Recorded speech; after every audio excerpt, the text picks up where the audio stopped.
So let's get to it. It's time to get underway with our first match.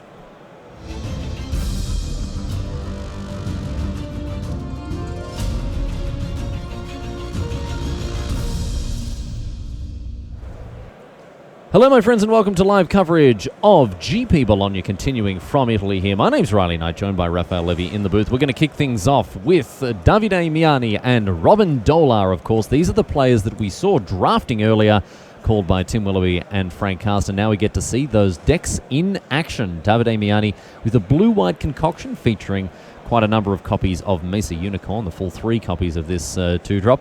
And Robin Dolar, who's now reading the card Artificer's Assistant, not sure what this card does, is on Blue-Red Wizards. Now, Raf, you mentioned that the aggressive start that Davide Miani is looking to put together will be stymied somewhat by a lot of the cards that Robin Dolar potentially could have here. So we've seen Robin's hand, which is a little slow. Mm-hmm. He has 2 Academy Drakes. He has a Pizza Mage. I like that name. I think we should stick to that. The Gitu Pizza Mage. Yeah, Gitu Pizza Mage. Or well, right on time. A Merfolk Trickster. It is a Gitu Journey Mage here. Sorry, not a Gitu Journey Mage. We have a Mesa Unicorn. But Dolar is playing a number of those Gitu Journey Mages. How many did he end up starting? The full 3? The full 3. Okay, all right. Well, they're going to undo some of the good work done by Mesa Unicorn, 3 copies of which is in Davide Miani's deck. So, and as we talked about, he's also playing, he's playing a Jousting Lance, playing a couple of dubs as well. So Robin is a 2-time GP winner. Uh-huh. Looking to make that a 3rd today, I would imagine. And a couple-time Slovenian champion. Slovenian champion. With your Journey Mage for just a 3-2. Just a 3-2. That pizza not piping hot yet. Davide Miani not going to burn his mouth on the roof of his mouth on it just yet. See what his follow-up is. A Blood Tallow Candle. It's going to trigger the Artificer's Assistant here as a historic spell. Not a hugely impressive card, but it has a lot of utility, especially when historic triggers are concerned. Cheap way to enable it. Yeah, I'm not a big fan of the magpie here, of the bird. No, the Blood Tallow Candle, though. Oh, yeah. Yeah, this one I like a lot more. I like that a little bit more. Mesa Unicorn number 2 here for Miani, who buffers his life total up to 22 now. Dolar down to 16 after the Assistant has got in twice and the Unicorn once. So the big problem with the candle and the type of deck Davide is playing is that you need 6 mana to use it, but you really don't want to draw 6 lands. And I think Davide has 2 more lands in hand. There's 2 more lands and another card. Oh dear. And if Robin has any way to just stall the board, have a 2/3, for example, Scholar, Tolerant Scholar, then Davide is just stuck with 3 cards that don't do anything. So Dolar ships here. Oh, he has a Befuddle. So that's going to trade for... not trade, just kill a Unicorn. Oh, there's just 2 lands. He doesn't have 3. He doesn't have 3 cards. There's 2 lands. Miani needs to find a little more action here. And of course, he'll be suspicious now. What can happen with 4 open mana? What can happen? I mean, Blink of an Eye is the first card that comes to mind, obviously. Yep. But Befuddle is going to be very good this matchup. Yeah, and Candle there. It's just a filler. So I passed by the building table. Yeah. And all 3 Italian players are playing white. Pinto, Miani, and Saja. Yeah, all 3 players are playing white. So if you're watching the coverage, the live coverage while during the draft, you can see the white was not following in Davide's hand. Well, that's a reason why, because there's just no white. They all fought over white. Being split between the 3 of them, that's not where you want to be. East the Glider here now for another trigger from the Artificer's Assistant. Going to pop a card below decks. So Miani continuing this rather anemic beatdown plan with a bunch of little beaters. He can play around the Befuddle and just attack with the bird. Looks like he's doing exactly that here, Raf. Pretty well played. Well played, indeed. But Dolar, he's got something to say. Merfolk Trickster? Oh, he's going to... Oh, wow. He's going to lose flying. Oh, Just gonna no. block now. Just eat it up. Yep. So, Ambushed. nice little bucket o' chicken there for the merfolk trickster. Yeah, the bird doesn't really like to go underwater. No, no, it doesn't.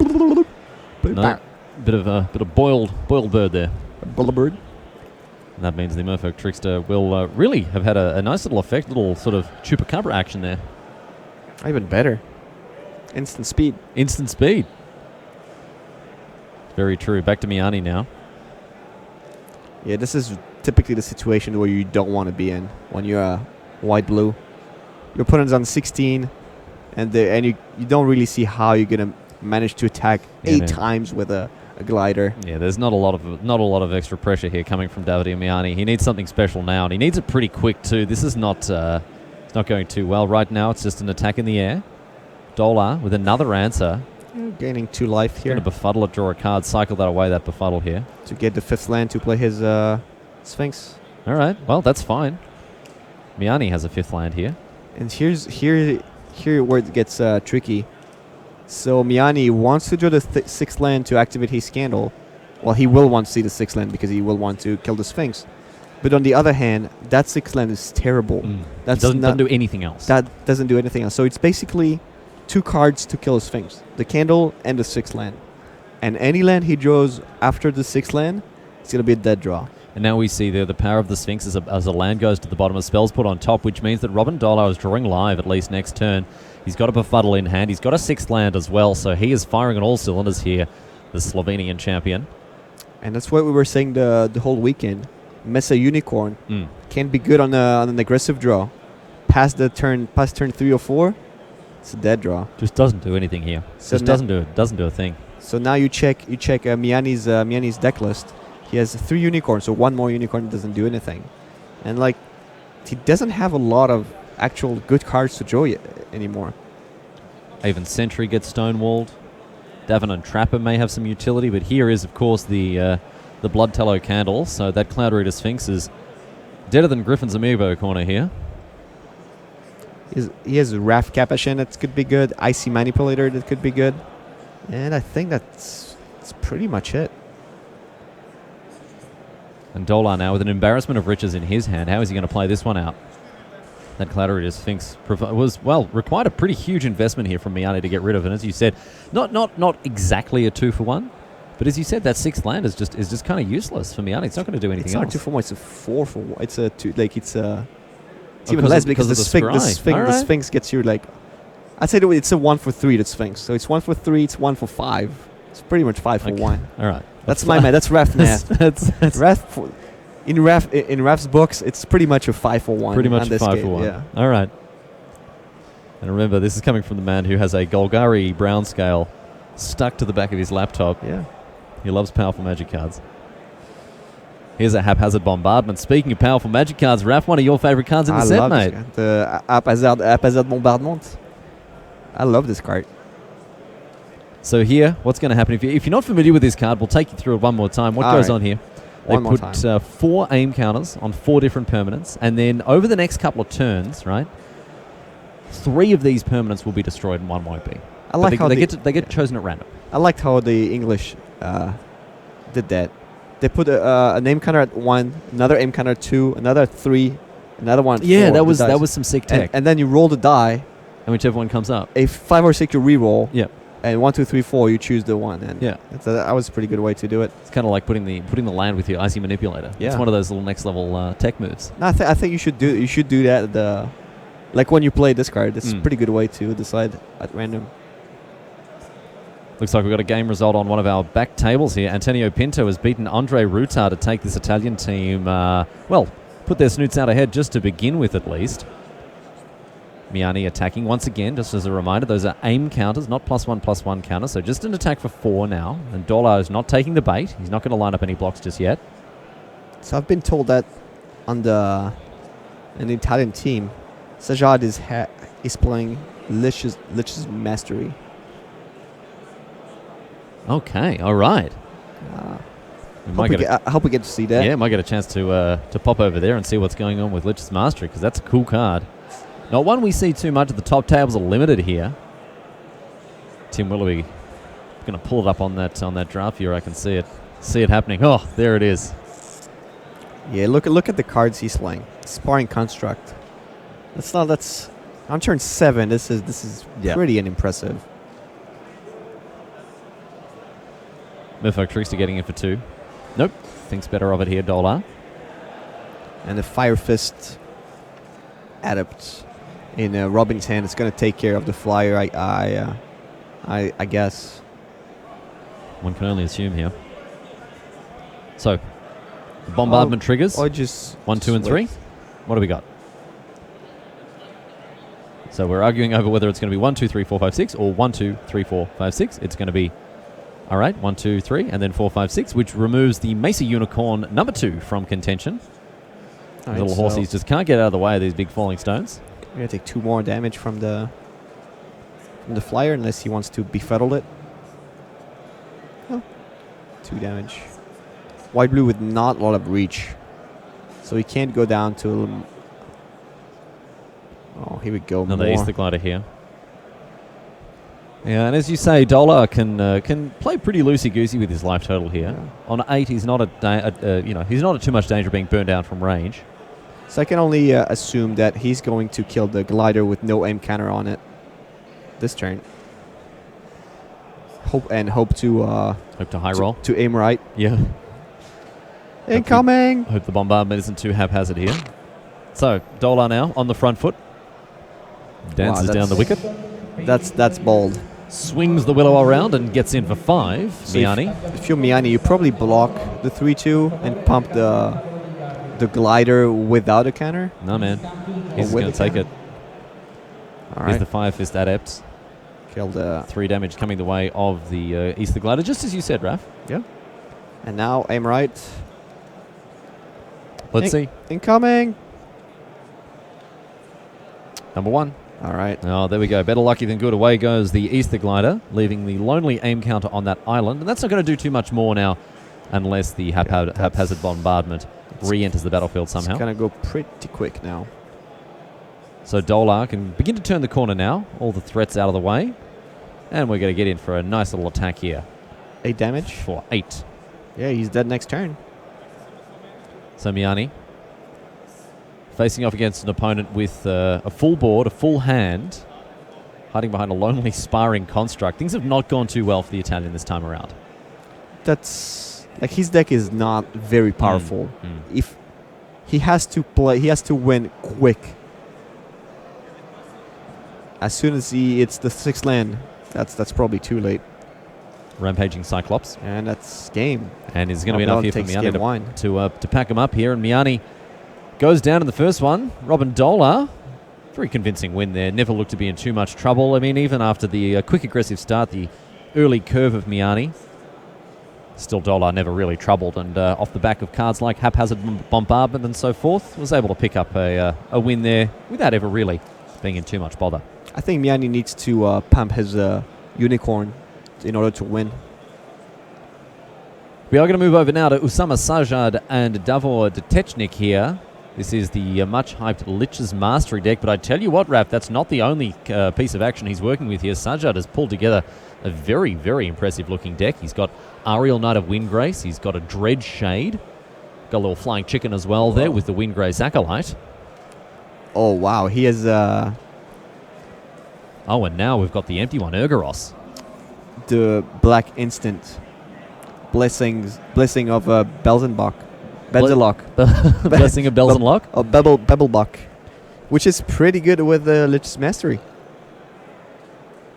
Oh, yeah. If you attack with a 4/4... legendary creature, yeah. He's got a couple of them. He's got a couple of 4-power legendary creatures here. Attack for 6, draw 6 cards, thanks. Wouldn't be too bad. Let's see if he can find his Lich's Mastery here. I don't see it out just yet. But a Song of Freyalise is a powerhouse card on the right-hand side of your screen here, Detechnik. We've had this song stuck in our heads all weekend. Done a huge amount of work here. I think we should find the actual song. Like, find a song, any song, Yeah. and say this is the song, Well, and you just play it every time. Maybe someone should write it. Yeah. And record it. And make a dumb video that everyone teases them about. Well, we can ask Patch Happen. Yeah, Chapin. sure. Yeah, Magic's premier musician. Yeah. It has to be said. Here comes another big attack now, and Tetchenka's seen enough. We're not going to see the Lichter's Mastery this time around. I'm very sorry, ladies and gentlemen. It's a pretty solid deck. But, yeah, seems real strong here. Usama Sajad certainly in much better shape than his teammate Davide Miani. Bit of a whiskey for his opponent here, but Usama has really rammed the point home on the back of multiple legends and rares. So well done indeed to him. And Antonio Pinto has managed to get up 2-0 against Andre Rutard. Things looking good despite the game that Miani has given away here. Things are looking good for the Italians. And Miani's fortune there was oh, wow. So not so strong. It looks like Pinto's going to move over now to coach Sajad through game number 3.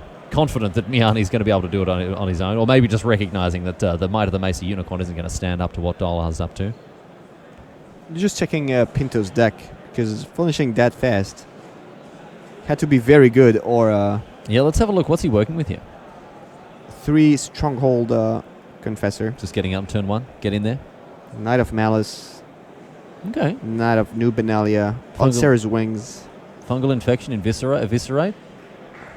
Well, let's get underway in any case, and Antonio Pinto, it's all academic for him as he's won in straight sets. Let's get back into Davide Miani and Robin Dolar. Despite having 3 Mesa Unicorns, doesn't have one to play on turn number 2, doesn't have anything on turn 3 either, and this is playing right into Dolar's hands because he is definitely the better late game deck.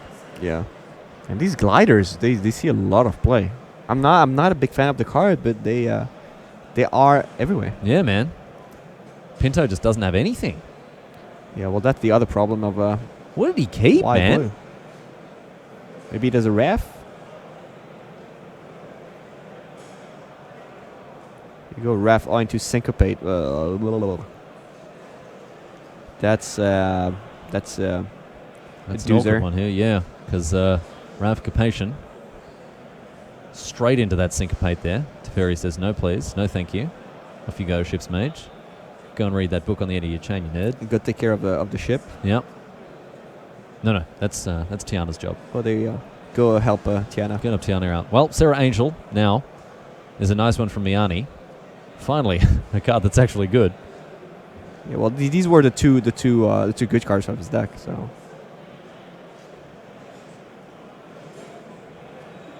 Sphinx, I would suppose.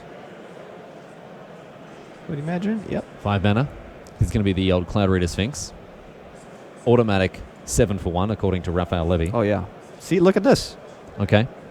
Bottom 2 islands. 2 very useless islands. Draw 2. It's pretty much draw 2 cards. And a 3/4 fly. Doesn't tangle too well with the Sarah Angel. In a white-blue deck, I would actually consider the Sphinx over Sarah Angel. No. I think it's just that good. Wow, all right. Sarah Angel, if it dies, it's dead. It's 1 for 1. That is a big call. I think it's not that far. But you get your value from the Cloud Reader Sphinx then and there, you think? Yeah, I think it's just that good. I think the one point of power is not as relevant as the Scry 2. Yeah, all right. In the slower format, I can see that being true. Avon Sentry now. It's also easier to cast.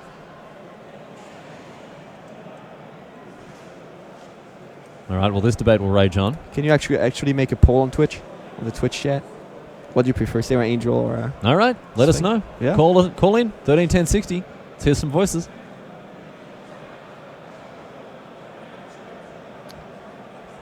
So he has no wizards in play. So the Fire Fist Adept is not going to be able to kill the 3/2 bird.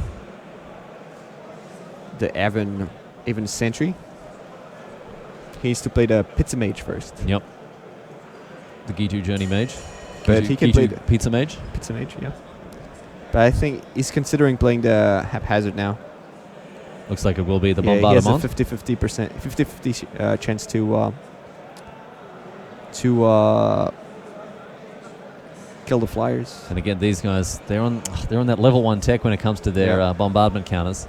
Yeah, these guys, they haven't seen the pro moves. The real. Are they getting clued in right now? There's a bit of a hesitation here. 1, 2, 3, 4. No, they're not. Okay. All right. It's a 2. It's a 2. Look at this. It's a 2. Raphael Levy calls the shot, the blind shooting from the hip. Oh my goodness, that's how you get in the Hall of Fame, ladies and gentlemen. Apparently Raf's thoughts are just future truths. I'm actually the one aiming.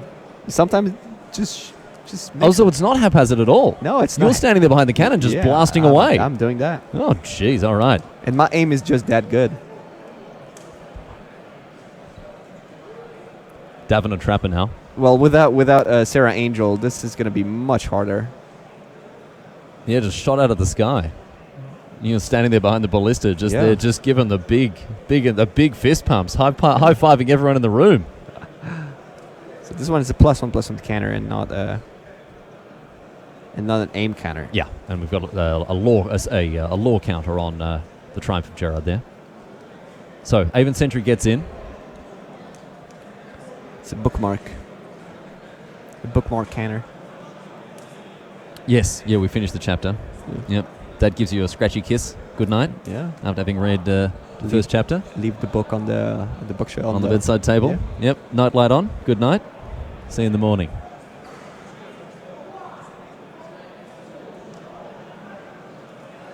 And now, back to Dola. Let's see what's up here with his next land. Next player, I should say.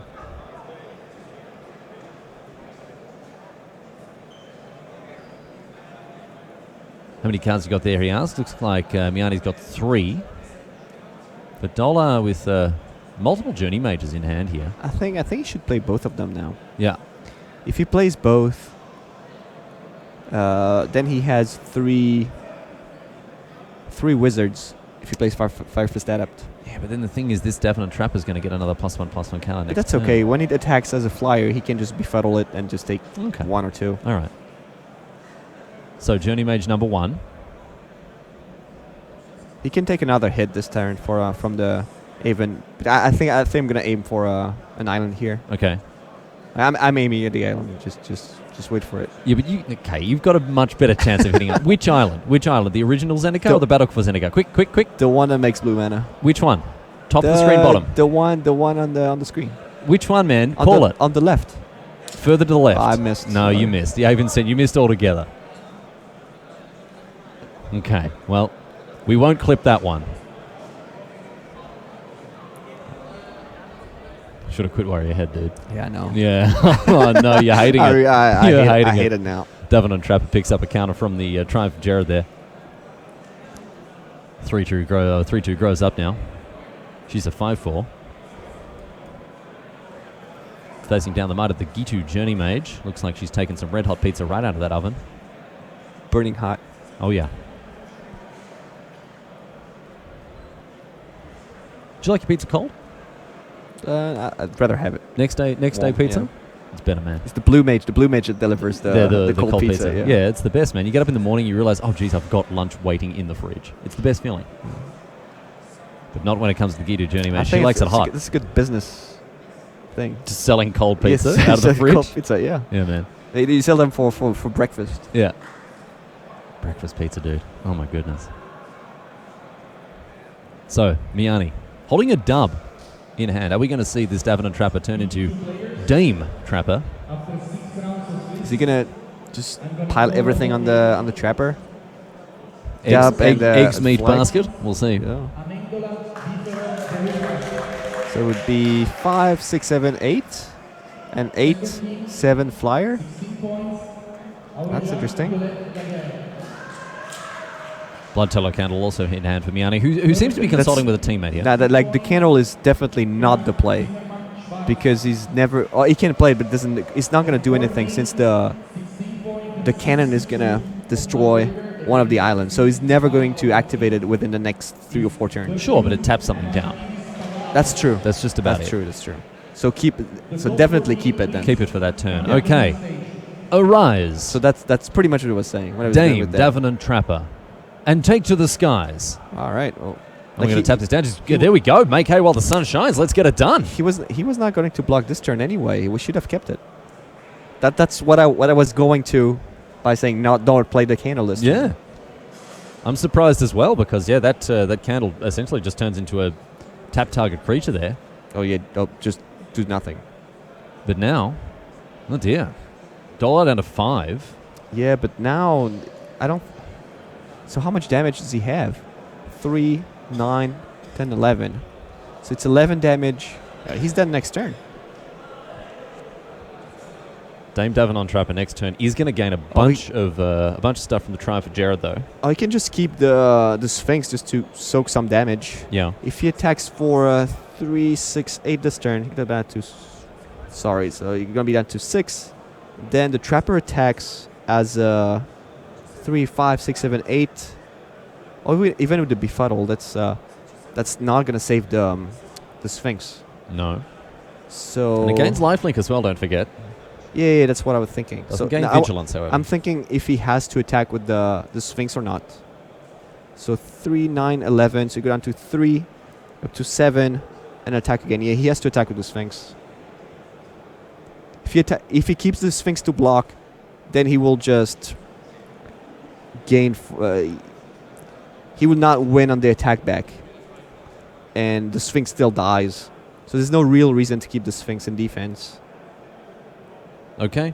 Well, Dollar here looks to be considering a big attack. Looks like he's going to make it. Yeah.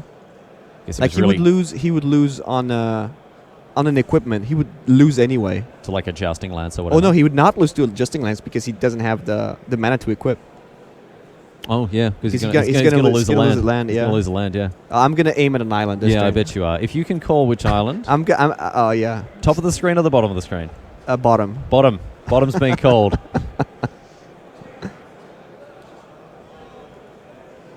Whatever, man. Doesn't count. All right. You're never going to top your first call. Here is the Triumph Gerard popping off the top here. So that Davenon Trapper. Dame Davenon. She now has double flying. This flies super high. Double first strike. That doesn't really work. That's actually quite confusing. Zero strike. Also doesn't work and is very confusing. Does have lifelink, however.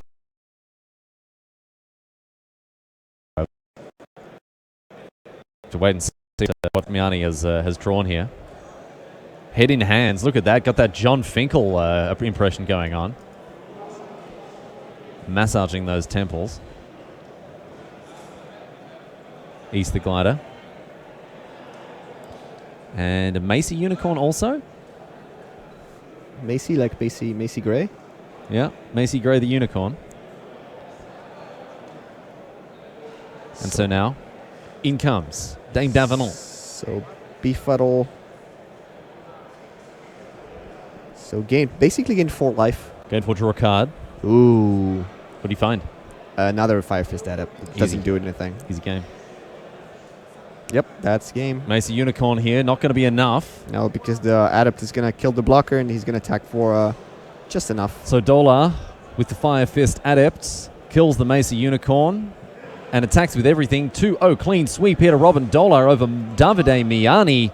Unfortunately, Miani's deck just did not come together. Rather limp-wristed handshake there, but all the same, it gets the job done. And Robin Dola advances to 2-0, meaning that it's going to come down to Usama Sajad with his Licks Mastery against Davor Detechnik with his Song of Freyalise. We're going to chuck ourselves over to that table 3 once things are in readiness and see how this pans out, because this is going to determine the outcome of this semi-final here. Could be even the result of this game here, Raf.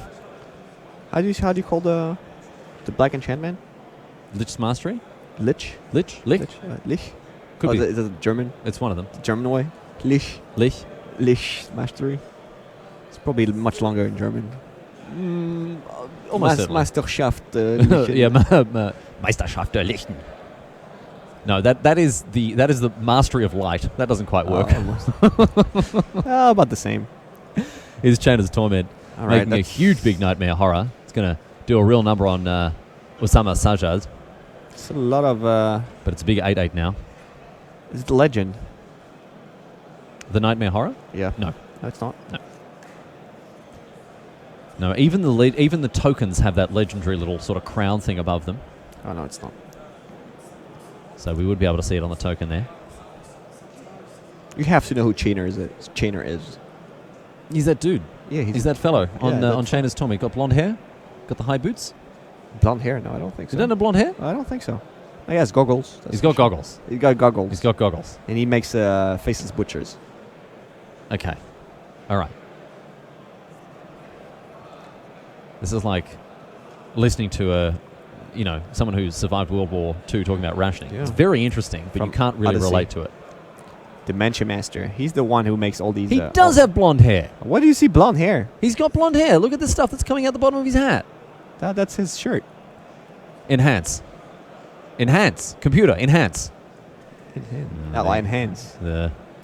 Our voice recognition program doesn't seem to be working here. Yeah, I don't think he's blonde, man. Well, he's not having a good time here on this saga in any case. Look at him that, all wrapped up like a mummy. Yeah, he was tormented by his own nightmares, by his own creations. I know that Chainer's Torment was the name of like a very famous magic novel. Was it? It was. Talking about Chainer, right? Yes. Probably. Yeah. I can imagine. Saja's really put together some powerhouses here. Ariel Knight, Windgrace. What a card. What a card. Stone Cold Bomb here in Limited. Riding a cat. Yeah, Dire Jaguar by the look of things. Oh, look at that lady.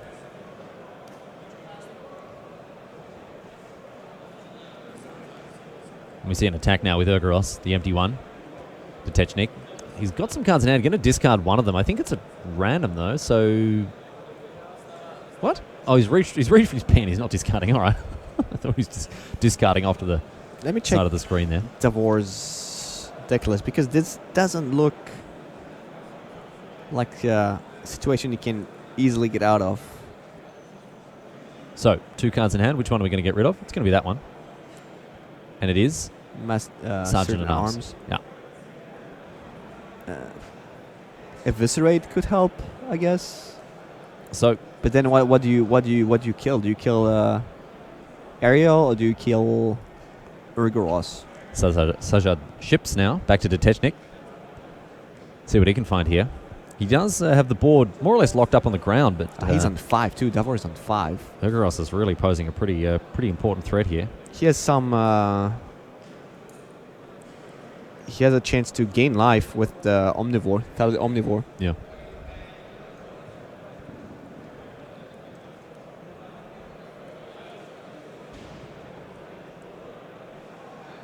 Is Kende a knight or Quende a knight or a soldier? Quende's a knight. So Osama is gonna make another knight.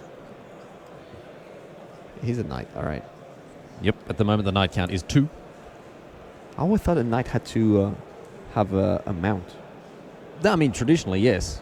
You don't know. Quende's got like a spider in his head. Maybe he rides that. Yeah, I don't know. Like it's in French, it says chevalier. That's literally Chevalier. a dude on a That's me, mate. I know. on a horse. Mate, don't talk to me. Don't teach your granny how to suck eggs. I know all about knights.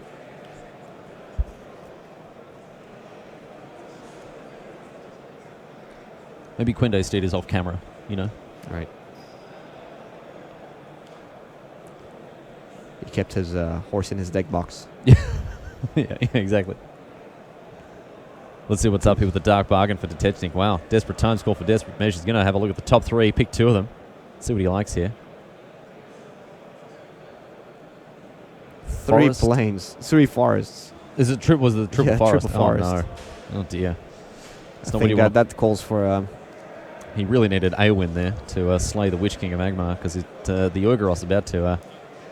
It's actually better to have only forest here. It's actually better to draw the forest now than the one card you want to draw, just to have it discarded by Urgaros. So, Ariel now, going to make a knight token. But the next card has to be good. Back to Sajad. But how is he going to survive this attack, right? With the Omnivore. Thaliid Omnivore, he's going to gain life. Start eating up those creatures. He's 1 Thaliid. Detechnik not out of it yet here. I mean, I like the blessing of Blizenbluk. Oh, the blessing of Pebble Bucket. Blizenblock, yes. Belzenlock. Yeah, on the after you play the Chainer's Torment. Is it better to play it after or before? Before you get a bigger guy. I suppose so. Here's a short sword. Do you know it used to be pronounced that way? It used to be pronounced short sword. It used to be sword. Sword. And we lost the W at some point. Okay, well, no, I didn't know. It's very interesting. Yeah. It's extremely interesting. So let's eat up some of these creatures. I go up Says to Detechnik. 2 life. Getting 4 life up to 7, and then taking 5. But down oh, 3. there's the blessing of... the blessing of Belzenlock, and a very aggressive extension of the hand there from Usama Sajjad, who manages to propel his team into the finals of GP Bologna with the blessing of Belzenlock proving pivotal for Detechnik's loss there. As we bring it back to the booth, ladies and gentlemen, joining you here, Riley Knight, and with me, of course, it is Raphael Levy. Well, look, things really didn't come together for Davide Miani and his white-blue deck, but I tell you what, definitely did for Sajjad there, because that deck was one of the better draft decks we've seen. Yeah, they fought over white, and since Miani was relying heavily on creatures, on early creatures of white, and both of his teammates took them before him, his deck ended up being a little weak. Kind of bad. Yeah. Pretty bad. Pretty bad, actually. But And, that's yeah. all right, because his teammates were able to carry him over the line there. And unfortunately, Miani did get the short end of the stick there and didn't quite put together the deck that he would have wanted. But Doesn't matter. Doesn't matter. Not for him. Still counts. And he got over the line there with the help, with a little help from his friends. Unfortunately, Robin Dola is not going to be adding another GP trophy to his cabinet this weekend, but he and his teammates will feature at the Pro Tour. Of course, all of our top 4 competitors have snagged themselves Pro Tour invitations, which is very, very exciting for many of them, I imagine. And my friends, there's going to be more magic. We've got to go to a break. But on the other side of it, we've got more semi-finals to bring you. So stick around, because more team draft from Dominaria are coming your way after these ads. Don't go anywhere.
Welcome back to the tournament floor here at GP Bologna. My name's Riley. I'm joined by Raf, and we have some Time Walk semi-finals to show you before we get stuck in to the finals. We are not too far away, ladies and gentlemen, so if you've enjoyed this wild ride so far, well, you're going to want to stick with it right to the end, my friends. The format is, of course, team limited.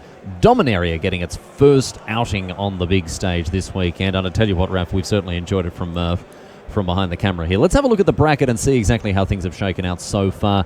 We've already seen the result of Pinto Miani against and Sajad against Rutardola Detechnik.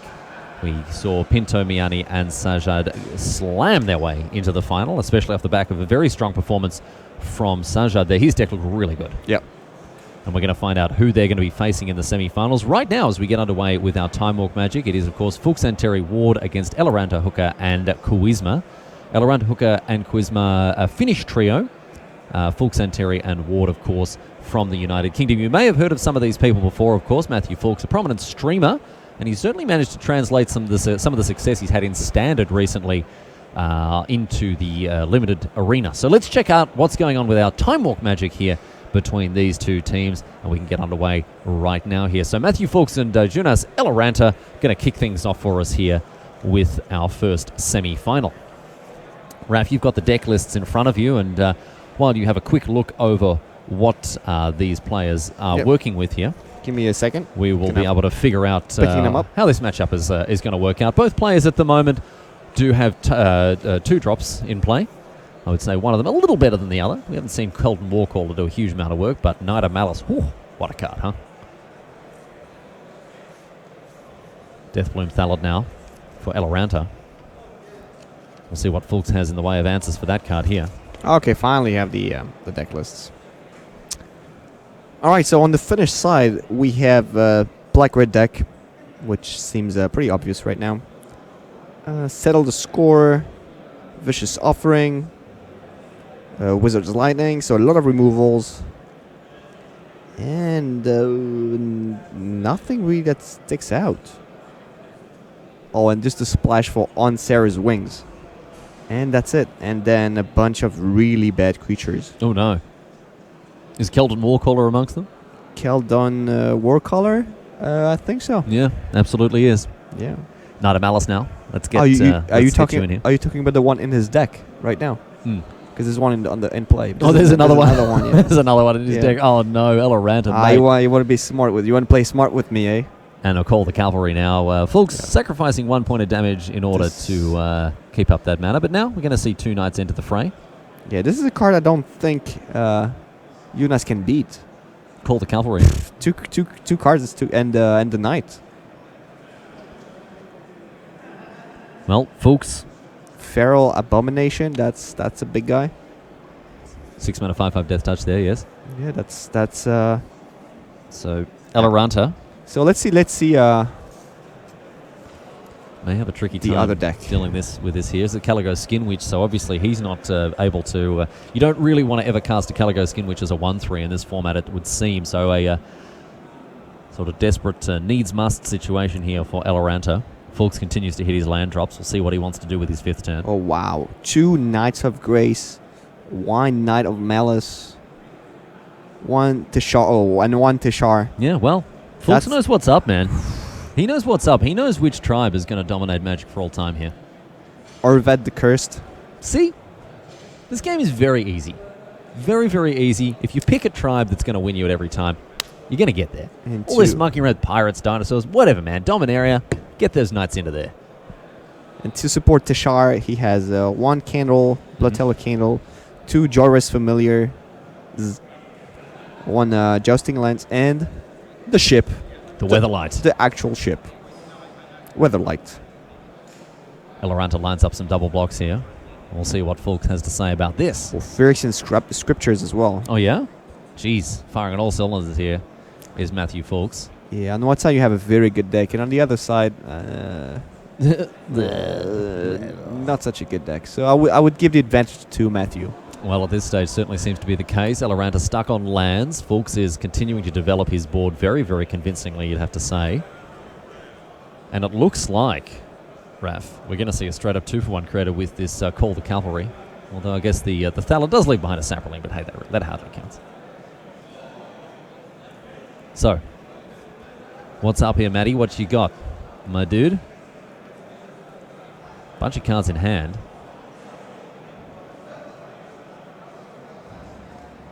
Now it looks like it's going to be an Adamant Will here.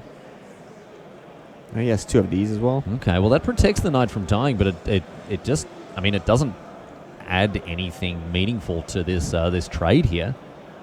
The Warcaller is still going to trade off against the knight, and the knight sticks around. The other knight trades off against the Thallid, leaving behind a Saproling, and Knight of Malice gets in. And kill everything. That makes better sense now. A Fungal Infection's going to finish off that Caligo Skin Witch, make a little 1/1, and now another Grace. Oh, the 2 buddies. Partners in crime. Look at them go. There they are. The yin and the yang. Yes, indeed. Being with each other, pumping each other. Pumping each other. Yep. And if you put them together, you can see that the image, the art, is like a diptych. The image. The image. Oh, the image. The picture. Oh, the picture. Oh, The sorry. art, mate. All right. The art. The art. The art. All right. Of Knight of Grace and Knight of Malice there. Lines up very very nicely. You can see them both going at each other. They're white they're knights counterparts. Yeah, they're like... And better, they would not go at each other. No, that's the thing. In this case, they're very much... They're like frenemies, you know? They're frenemies, yeah. They're frenemies. White Knight and a Black Knight, they could not hang out. No, they couldn't be in the same room. They wouldn't have acknowledged each other's existence, you know? Whereas here... They're like magnets, you know? Like the back opposite of the side of magnets. They're like reverse magnets, yeah, that's it. Whereas these two, look at them cuddle up there. Both of them 3-2s now. 3-2 first strikers. Knight of Grace a little better, you'd have to say, in this situation against the black deck of Eloranta. Do you want an idea for a meme? Like a true love, and you picture the two creatures together. Yeah. That's true love. It's these two here. Yeah. Yeah. So Fulks now. Off the top. Looks like another knight here. Yeah. Oh, a bit of a love triangle going on now. So big attack. Let's get in with the team, says Matthew Fulks. The lonely Saproling not doing a huge amount. Third wheel. Hey, guys. Yeah, hanging out on the other side of the bushes there. Saproling's going to trade off, and Eloranta's going to take 8. Oh, dear. Finding a friend. So it is just all nights, all day here for Matthew Fulks. Oh, no. Okay, Jorah's familiar. 4 knights and a bird. And Eloranta down to 7. Is there a way that he can get himself out of this mess here? Facing down. Geez, how much? 13 damage next turn? He cannot. Packs it up just like that. And Matthew Fulks has very, very convincingly won game number 1. Let's jump over now to Fabrizio Anteri and Yori Hooker here. And things a little bit more evenly matched between these two. Adamant Will, a card that's being played in Fabrizio's deck and Matthew's deck. Protecting his shalalalala here, the Voice of Plenty, which looks to have been targeted by, firstly, a fiery intervention, and now a Shivan Fire. He did have the another trick? Medallion Arcanist here to be able to kick that Shivan Fire. And now an Animus. Okay, all right, so just getting while the getting's good. 3 for 3. But they're critically getting rid of that Shalai.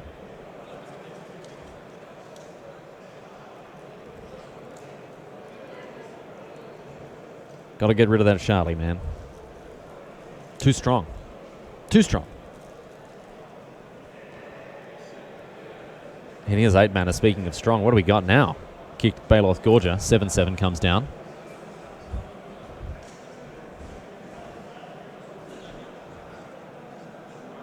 Back to Hooker now. He's got to start to develop his board a little bit more convincingly. I see Trilarian Scholar in hand in addition to what looks like a blink of an eye. So he's going to bounce the Gorger, try to find some more action. I like this here. Ooh. And he's found it, Nagisha That's Chronicler. a good one. That's a very good one. And he can cast it as well with the 6th land. Tidy. Very nice. That's a Holding Mine. Make your own Holding Mine. So he plays a Giju Chronicler on the Blink of an Eye. Draws the Blink of an Eye. And then he can Blink of an Eye the Chronicler. Draws a card. So for 10 mana, you draw a card Oh, Next yeah. turn, yeah. It just does. Yeah, 10 mana, draw an extra card. The new way to Whisper of the Muse all over again. All over again, man. This is the only way to gain card advantage in Dominaria. No, it is. There's a lot more. Name one other. You can do Soul Salvage and a Thalid Soothsayer. Name 10 others. Cloud Rider Sphinx. Cloud Rider Sphinx, the 5 for 1. Oh, dear. So I don't think we're going to see this loop that you've talked about. No, we might see it because it also blocks. It also blocks the BLF. Okay, so it's like a Howling Mine that kind of blocks for a little bit as well. Guardians of Koilos now. It's not just going to block once. It's going to block, but it's not 10 mana on during main phase. So actually, it could be. It can be, but no. This guy's too important to have it in board 2/3. I actually like this guy. The Scholar? Yeah. Yeah. I mean, it's not bad. I like it much better than Mesa Unicorn. I like it much better than more or less all the 3/2s. Yeah. I think a 2/3 is much better. Baloth Gorger once again. We're going to see a kick. Yep. Oh no. Okay. Just like you said, man. That is hot. That is hot. Man, I know this game. Oh, I know this game in and out, dude. I'm very impressed. So now we see. Look at this guy. Yep. Okay. And he's playing more lands as well. Soon he's going to be able to do more than just that. This is wow. He's demonstrated a loop. He can just go off. So 6/10. So if he has 20 lands, he can do it twice. He can do it twice a turn. Here are the attacks now for Hooker. We're going to see once again. Look at this block with the Chronicler. But I don't think it's going to happen too often because he's on 11 live. He's under a lot of pressure, but still. That is super sweet, man. Yeah, he drew way too many lands. Blink of an eye. Draw a card. Yep. Get my Gitu Chronicler back. Oh, another land. Another land. Getting up to 20. Perfect. Another creature. Too many creatures. Oh, yeah. That's and now Knight of New next turn is going to be lethal, I'm afraid. Look at this, man. The Knights are just too good. Knights are just too good at Magic, huh? No one's going to disagree there. So, Hooker. All the mana in the world. 4 lands left in his deck. Oh, maybe less because he has one in hand, so he's three lands left in his deck. So close. So close to that... double loop. The double loop. It does mean that he's playing 20 lands in a 40-card deck, which is... No, I don't think not without its problems. Yeah. I guess, he's got the Vidalian Arcanist. Arcanist. Right. If he has... he only needs 3 of them. Yeah. Okay, let's kick this bad boy once again. I think it's a bad girl. And then regrow that blink of an eye. Yeah, ball. Oh, he has a second... Hooker ships. Thing is, while Hooker's fiddly fighting around with this recursion loop out of his bin, and Terry is really turning the screws with some big old attacks, so...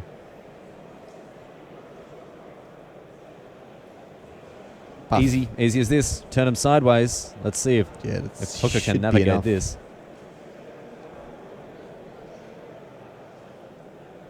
Block. Does he have the blink of an eye? I think he does. Oh, he does! Once again, the value play draws a card.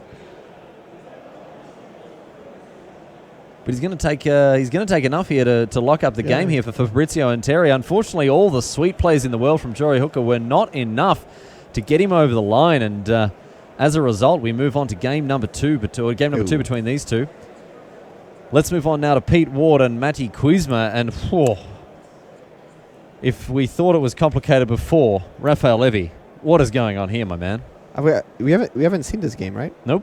No, we haven't seen this match. Nope. This has been going on since the beginning. There were a lot of Knight of Grace in this draft. Yeah, at least 3, at least right? 5. At least 5? No, 2, 3, 4. We've seen one in Jory's deck, right? No, not Jory's deck. In one of the Finnish decks. Opened 2 boxes last night trying to get a play set of them, and I still don't have it. Oh no, maybe not. Sorry. So it's. Thank you for the outpouring of sympathy that I know everyone. It's 4 around the world is feeling right now. That's not a joke, by the way. The what? I opened 2 boxes last night to try to get a play set of those that Night of Grace. Well, I feel so bad for you. Thank you very much. That's Do you mean Night of Malice I have? Like 7. It's incredible. I know. Must suck to be you. She's for more reasons than one. Oh, she's a hard lady to pin down, that Night of Grace. Pete Ward now. That Tatiova has really helped him. Is that an half his deck by the look of Arvad? things. Yeah, but that's... Let's get some of these attacks in. Matty Quizma once again having to just take it on the chin here.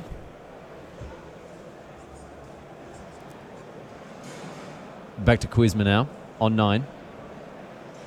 Going to go down to 2 after this attack. Untap. He needs something very special because otherwise he is deader than disco. He's got 2 lands in hand. I imagine we're going to go to game 2 in very, very short amount of time here, Raf. Yes, indeed we are. Pete Ward too strong for his opponent to overcome here. So let's move back now to table number 1. Matthew, folks, and Look at Eunice this. Eloranta. What is going on, my dude? So much stuff to process. 6/7 flying ship. Oh, because of the Arvad the Cursed. Yeah. Pumping the boat. It's the second time we actually see the Weather Lights. There was another card called the Weather Lights something. Yeah. I don't think it was any good. I don't remember what it did exactly, but I know it was pretty bad. Well, this one is certainly pretty good, and Matthew Folks is certainly putting it through its paces here. We don't have the card viewer here. I'm very sad about it. I'm going to have to look it up. Windgrace Acolyte getting across for 3. And Eloranta now with a huge big beater. Look at this, a 5/5 Death Touch, but Well, it's not going to be enough. He's dead on board because he's going to equip the Weatherlight with lance. Just sticky tape the lance to the front of the Weatherlight here. Because the... Oh, doesn't even have to do that. An Adamant Will, once again, for Matthew Folks is good enough here to send this team through to the finals there. The British team have done very, very well indeed because they did manage to secure a victory across the other tables as well, which means they're in the finals, ladies and gentlemen. We're going to check in with their progress with drafts very shortly as well. So let's recap on where we're at right now. In our first semi-final that we saw Pinto, Miani, and Sajad go up against Rutar, Dollard, Technik, and of course it was Pinto, Miani, and Sajad who got up in that game and in that match. Eloranta, Huka, Quizma going down just now, as you saw, to Fulks and Terry and Ward. The Britishers did manage to get the job done, and so our final is between Matthew Fulks, Fabrizio and Terry, and Peter Ward facing off against Andre Rutar, Robin Dola, Antonio Pinto, Davide Miani, and Usama Sajad. A team draft is coming your way before very much longer, ladies and gentlemen. But before that, we've got to take a break. Stick with us on the other side of this team draft from GP Bologna.